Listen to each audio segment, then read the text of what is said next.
Assalamualaikum warahmatullahi wabarakatuh. Bismillah, alhamdulillah, wassalatu wassalamu ala rasulillah, la hawla wa la quwwata illa billah, amma ba'd. Para jamaah sekalian, mulai hari ini kita akan membahas kepemimpinan orang terbaik kedua setelah Nabi kita Muhammad sallallahu alaihi wasallam, yaitu kepemimpinan Sayyidina Abu Bakar As-Siddiq. Setelah terjadi pembaiatan di tempat yang namanya Saqifah Bani Sa'idah. Jadi Saqifah Bani Sa'idah ini semacam balai kota bagi orang-orang Ansor. Jadi Sayyidina Abu Bakar dibaiat di situ, tetapi karena yang hadir cuma sedikit, sehingga nanti ada pembaiatan umum, hanya beberapa orang.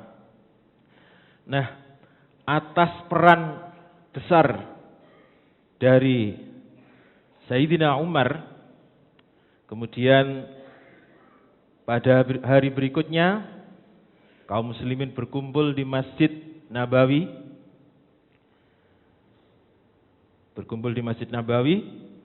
untuk membaiat Sayyidina Abu Bakar. Nah, sebelum kita lanjutkan, mari kita kirim Fatihah kepada Sayyidina Abu Bakar. Mudah-mudahan ruh kita dengan ruh beliau ini bisa nyambung nanti, sehingga ketika nanti wafat atau di akhirat kita langsung bisa bertemu dengan beliau. Amin ya rabbal alamin. Ila hadratin Nabil Mustafa, khususan Sayyidina Abu Bakar. Al-Fatihah. A'udzu billahi minasyaitonir rajim. Bismillahirrahmanirrahim. Alhamdulillahi rabbil alamin. Arrahmanir rahim. Maliki yaumiddin. Iyyaka na'budu wa iyyaka nasta'in. Ihdinas siratal mustaqim. Siratal ladzina an'amta 'alaihim ghairil maghdubi 'alaihim waladdallin. Amin. Baik, kita lanjutkan. Sayyidina Umar kemudian berdiri dan mulai berpidato, pidato pembukaan. Setelah memuji Allah dan Rasulnya, amma ba'd, ayyuhan nas, wahai sekalian manusia, kemarin aku telah mengatakan kepada kalian sesuatu yang tidak aku dapati di dalam kitabnya Allah maupun sesuatu yang pernah disampaikan oleh Rasulullah. Apa yang disampaikan Sayyidina Umar ketika Nabi wafat? Barang siapa yang mengatakan Muhammad telah wafat, sesungguhnya dia telah munafik. Barang siapa yang mengatakan Muhammad telah wafat, maka akan aku penggal lehernya. Dia hanya menghadap Tuhan beberapa hari saja yang nantinya akan kembali. Seperti halnya Musa yang menghadap Allah, menghadap Tuhannya selama 40 hari kemudian kembali ke kaumnya. Ini yang dikatakan Sayyidina Umar ketika Nabi wafat. Ini yang kemudian dikoreksi oleh Sayyidina Umar. Kemarin saya telah mengatakan kepada kalian sesuatu yang tidak aku dapati di dalam kitabnya Allah maupun sesuatu yang pernah disampaikan oleh Rasulullah. Kemudian sesungguhnya Allah telah meninggalkan kitabnya kepada kita. Maka dengan kitab itu Allah telah membimbing Rasulnya. Maka jika kalian berpegang teguh kepada kitabnya, maka Allah juga akan membimbing kalian, akan memberikan petunjuk kepada kalian sebagaimana Allah telah membimbing Rasulnya. Dan sesungguhnya Allah telah menitipkan urusan kalian semua kepada seseorang yang terbaik di antara kalian. Siapa yang dimaksud, Pak? Yang dimaksud Sayyidina Abu Bakar. Yang dimaksud Sayyidina Abu Bakar. Ini kan Nabi sudah wafat. Saya ulangi sekali lagi. Sesungguhnya Allah telah menitipkan semua urusan kalian kepada orang terbaik di antara kalian. Ini Nabi sudah wafat. Berarti Sayyidina Abu Bakar. Dialah sahabat Rasulullah. Dialah satu di antara dua orang yang di dalam Quran dikatakan dua orang yang berada di gua. Gua apa? Gua Sur. Kalau Gua Hira itu tempat pertama kali wahyu, ya. Kalau Gua Sur ini tempat persembunyian Nabi ketika mau hijrah ke Madinah. Selama 3 hari berada di gua tersebut. Untuk apa? Untuk menghindari kejaran orang-orang kafir. Kalau sudah 3 hari itu pencarian sudah mengendor dan akhirnya melanjutkan perjalanan. Ini adalah siasat Nabi. Kemudian kata Sayyidina Umar, maka berdirilah kalian untuk membaiat kepada Abu Bakar, untuk berbaiat kepada Abu Bakar. Sayyidina Umar kemudian menyuruh Abu Bakar untuk naik ke seperti apa nih? Mimbar, mimbarnya Nabi berarti. Tetapi Sayyidina Abu Bakar enggan, Pak. Mungkin sungkan. Ini adalah tempat yang dulu dijadikan Nabi untuk berkhutbah. Kemudian Sayyidina Umar terus membujuk dan akhirnya dengan tubuh gemetaran Sayyidina Abu Bakar mulai menginjakkan kakinya di tangga mimbar. Jadi mirip seperti ini, 3 tangga.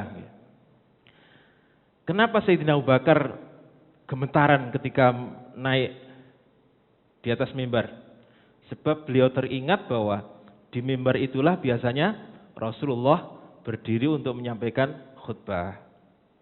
Pantaskah saya ini menggantikan Rasulullah? Itu pikiran yang ada di dalam pikirannya Sayyidina Abu Bakar. Pantaskah saya ini menggantikan Rasulullah? Dan di tangga kedua beliau sudah tidak mampu untuk naik lagi, Pak. Seakan-akan kakinya ini kaku. Biasanya Nabi itu di tangga yang ke-3. Maka Sayyidina Abu Bakar hanya mampu pada tangga kedua. Pun juga nanti Sayyidina Umar ketika dilantik, beliau hanya mampu di tangga pertama. Beliau tidak berani menginjakkan kakinya di pendahulunya, yaitu di tangga yang kedua. Tetapi nanti di zaman Sayyidina Utsman, beliau kemudian memberanikan diri untuk naik di atas atau naik di tempatnya Rasulullah. Sebab kalau diteruskan nanti bisa ngeduk tanah, Pak. Terus ke bawah bisa ngeduk tanah nanti. Itu yang dilakukan oleh Sayyidina Utsman. Baik, kita lanjutkan. Nah, setelah Sayyidina Abu Bakar naik di atas mimbar, kemudian dimulai dari kepada Sayyidina Umar menyalami beliau dan berbaiat kepada beliau. Apa baiat itu? Sumpah setia untuk taat kepada pimpinan. Nah, ini namanya baiat. Semuanya satu persatu menyalami Sayyidina Abu Bakar. Nah, setelah semuanya selesai, baiat selesai, Sayyidina Abu Bakar kemudian berpidato atau khutbah lagi. Jadi khutbah itu pidato. Setelah memuji Allah dan Rasulnya, beliau mengatakan, Ayuhan nas, wahai sekalian manusia, sesungguhnya kalian telah memilihku sebagai pemimpin kalian. Padahal aku ini bukan orang yang terbaik di antara kalian. Maka jika aku melakukan kebaikan, bantulah aku. Tapi jika aku melakukan kesalahan, luruskan aku. Luar biasa ini. Jika aku melakukan kebaikan, bantulah aku. Dan jika aku melakukan kesalahan, luruskan aku. Jujur adalah amanah, sedangkan dusta adalah khianah. Orang-orang yang lemah di antara kalian adalah orang-orang yang paling kuat di sisiku, sampai aku mengembalikan haknya. Ini maksudnya adalah orang yang dizolimi, misalnya utang gak balik, nah itu dizolimi namanya. Ini kemudian ketika mengadu kepada Sayyidina Abu Bakar sebagai khalifah, maka orang ini disebut orang yang kuat sampai nanti haknya dikembalikan. Kemudian orang yang paling kuat dia punya pengaruh, punya uang untuk melakukan sesuatu yang kurang pas kepada orang lain itu lebih mudah karena dia punya pengaruh, punya uang, punya jabatan. Kata Sayyidina Abu Bakar, orang yang paling kuat tetapi di sisiku adalah orang yang paling lemah, sehingga aku akan mengambil hak yang seharusnya diberikan kepada orang lain. Tidaklah suatu kaum meninggalkan jihad di jalan Allah kecuali Allah akan menjadikan hidupnya hina dan dihinakan. Saya ulangi sekali lagi.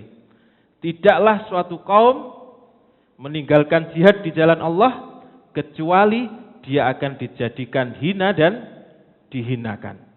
Dia akan hina dan dihinakan. Nah, sekarang konteks jihad itu apa, Pak? Kalau konteks sekarang, kenapa, Bu? Berjuang melawan apa sekarang ini? Hawa nafsu. Hawa nafsu. Ya, betul. Tetapi kalau di breakdown, dirinci lagi, jihad yang sekarang harus kita lakukan adalah jihad melawan kebodohan dan kemiskinan. Dua pokok ini adalah pangkal sesuatu yang menjadikan manusia itu hina. Orang yang tidak begitu berharta itu kemudian akan dipandang oleh yang lainnya menjadi lebih rendah. Pun juga orang yang tidak mempunyai ilmu akan dipandang lainnya menjadi orang yang rendah. Berarti jihad sekarang ini adalah belajar dan bekerja. Itu jihad, Pak. Jihad itu, belajar ini bahkan dalam hadis-hadis dikatakan bahwa satu langkah menuju ke tempat majelis taklim itu pahalanya sekian-sekian. Bahkan Allah itu menaungkan sayap-sayap malaikatnya di tempat orang-orang yang sedang belajar atau sedang berzikir seperti sekarang ini. Bahkan Allah menyebut nama kita ini satu persatu, saking senangnya Allah kepada malaikat-malaikat yang mulia itu. Jadi dipamerkan kita ini. Kalau ada orang yang mau belajar, disebut namanya iki loh, saya iki belajar ini, saya iki belajar dan seterusnya. Allah memamerkan hamba-hambanya yang belajar kepada para malaikat yang mulia. Itu jihad dalam konteks sekarang. Dengan kata lain, orang yang malas belajar dan malas bekerja, maka dia akan hina dan dihinakan. Baik, lanjut. Ini masih kata-kata Sayyidina Abu Bakar. Dan tidaklah perbuatan keji itu menyebar di suatu kaum kecuali azab Allah akan ditimpakan kepada seluruh kaum tersebut. Suatu daerah yang apabila kekejian atau kejahatan itu sudah merebak di masyarakat, maka suatu masyarakat itu akan ditimpakan musibah oleh Allah Subhanahu wa taala. Nah, ini pembelajaran bagi kita bahwa kita ini harus punya peduli. Jangan kemudian karena yang berbuat salah adalah anak orang lain, kemudian kita beranggapan jarno dudu anak kowe. Ini sebuah ketidakpedulian. Padahal mungkin kalau misalnya ada anak orang lain melakukan perbuatan jelek, nanti lama-lama dia punya teman, gerombolan. Kalau anak kita berada di wilayah itu, kemungkinan besar karena semakin kepepet yang jelek semakin banyak, sementara yang baik semakin sedikit, maka yang baik ini akan terpengaruh oleh yang jelek. Maka anak kita juga nanti akan menjadi orang jelek tanpa terasa. Oleh sebab itu, kepedulian sosial itu perlu kita tingkatkan. Jadi kalau ada kesalahan, karena kesalahan itu bukan anak kita, terus kemudian kita cuek. Jangan sampai begitu. Oleh karena itu, Sayyidina Abu Bakar mengatakan, kalau ada kekejian yang merebak di sebuah kaum atau di suatu masyarakat, maka Allah akan mengazab masyarakat tersebut. Dan ketika azab itu turun, maka azab itu tidak akan memperdulikan ini orang baik atau orang jelek. Tidak mungkin gunung meletus itu kemudian memilih yang jelek mati, yang baik nggak mati, tidak mungkin. Pasti kan kena semua. Itulah yang terjadi ketika ada kejelekan yang merebak di sebuah masyarakat. Sehingga kita harus punya kepedulian untuk menjaga masyarakat, lingkungan ini menjadi masyarakat yang baik. Oleh sebab itu, kata Sayyidina Abu Bakar, taatlah kalian kepadaku selama aku taat kepada Allah dan Rasul-Nya. Tetapi jika aku bermaksiat kepada Allah dan Rasul-Nya, maka tidak ada ketaatan kepadaku bagi kalian. Sekarang berdirilah untuk melakukan sholat. Semoga Allah merahmati kalian. Ini khutbah atau sambutan dari Sayyidina Abu Bakar sebagai pemimpin baru yang sangat luar biasa. Singkat dan sangat berisi. Nah, para jamaah sekalian, ketika proses pembaiatan, Sayyidina Abu Bakar kan naik ke podium atau ke mimbar ini ya. Ketika dilihat, ternyata ada dua tokoh atau ada dua sahabat yang dianggap mempunyai pengaruh besar bagi kehidupan kaum muslimin yang di situ tidak kelihatan, yaitu Sayyidina Ali dan Zubair. Sayyidina Ali dan Zubair bin Awam. Di mana kedua orang ini? Sayyidina Ali dan Zubair ini masih sibuk mengurusi jenazah Nabi. Riwariwi di rumah Nabi, di rumah Sayyidatina Fatimah, di rumah putrinya. Zubair juga ikut mengurusi jenazah Nabi kita Muhammad SAW. Jadi waktu pembaiatan itu posisinya jenazah Rasulullah ini masih belum dimakamkan. Maka ini celah bagi non-muslim, terutama bagi orientalis ya. Itu kemudian mengatakan orang Islam itu haus kekuasaan.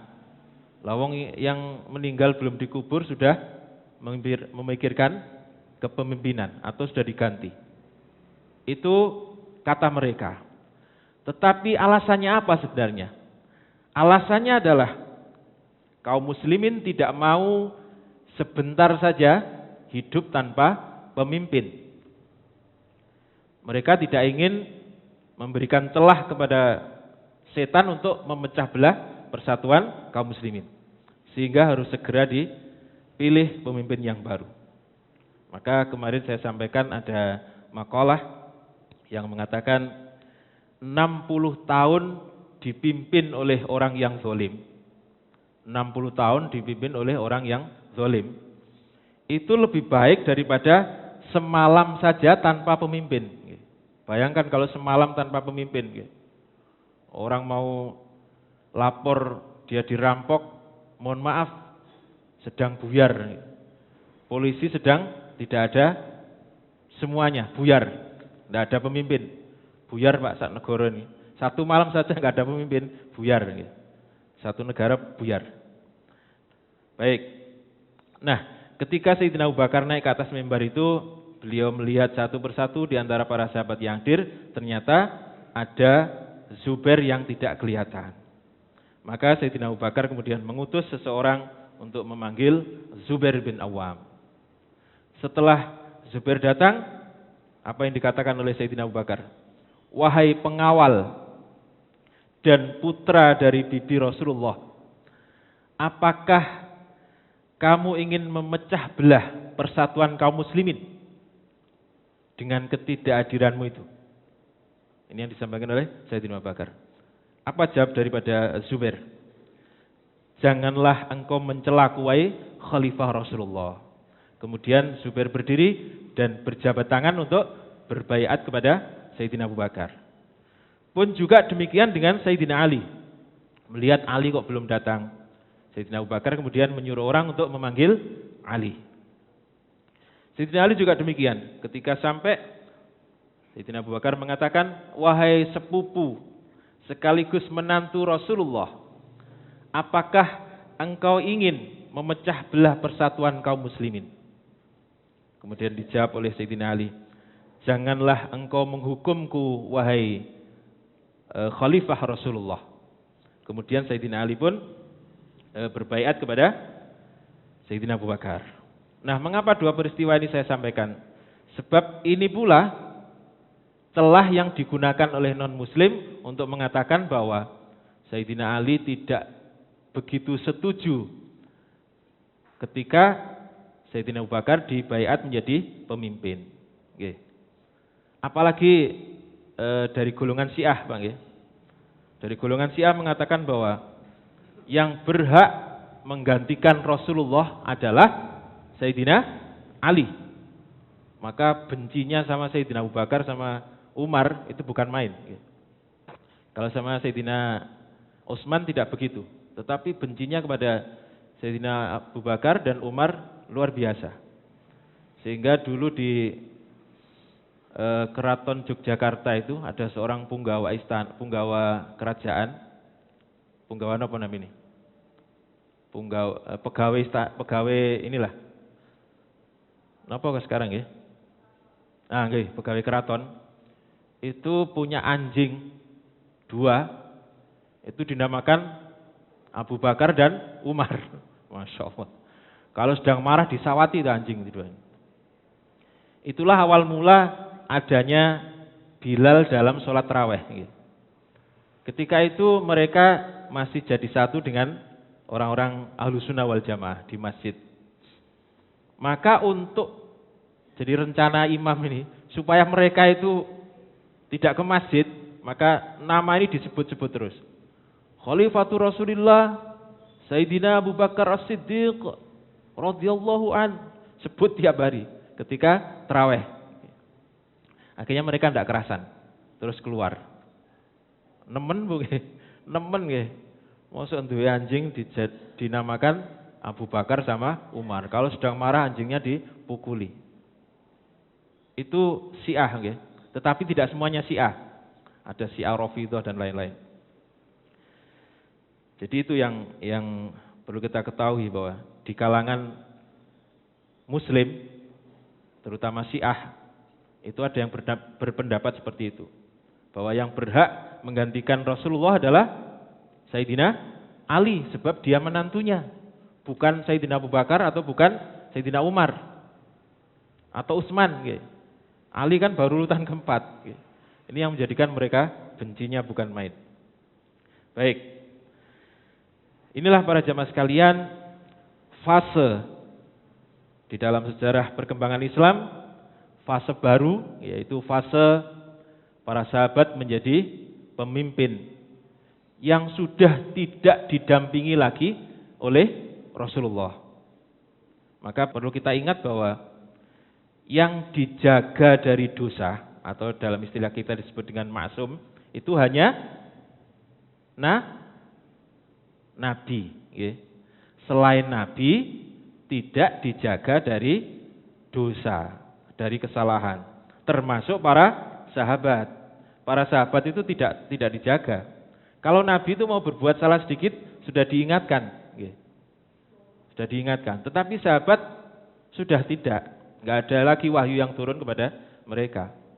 Sehingga karena mempunyai pikiran masing-masing, mulai saat inilah nanti akan terjadi perselisihan-perselisihan kecil di antara para sahabat. Dan justru dari perselisihan itu nanti kita akan bisa belajar darinya. Kalau nggak ada perselisihan, kita belajar dari mana? Maka saya nanti akan lebih berhati-hati untuk menyampaikan, dan panjenengan juga barangkali ada yang kurang paham bisa ditanyakan. Jangan sampai menyimpulkan sendiri. Karena nanti ada perselisihan-perselisihan seperti yang saya sampaikan tadi. Dan perselisihan yang pertama adalah perselisihan antara Sayyidina Abu Bakar dengan Sayyidatina Fatimah. Masya Allah. Perselisihan yang pertama justru terjadi antara Sayyidina Abu Bakar dan Sayyidatina Fatimah. Tentang apa itu dan bagaimana penyelesaiannya akan kita bahas pada pertemuan yang akan datang. Demikian, kurang lebihnya mohon maaf. Mudah-mudahan manfaat. Wassalamualaikum warahmatullahi wabarakatuh.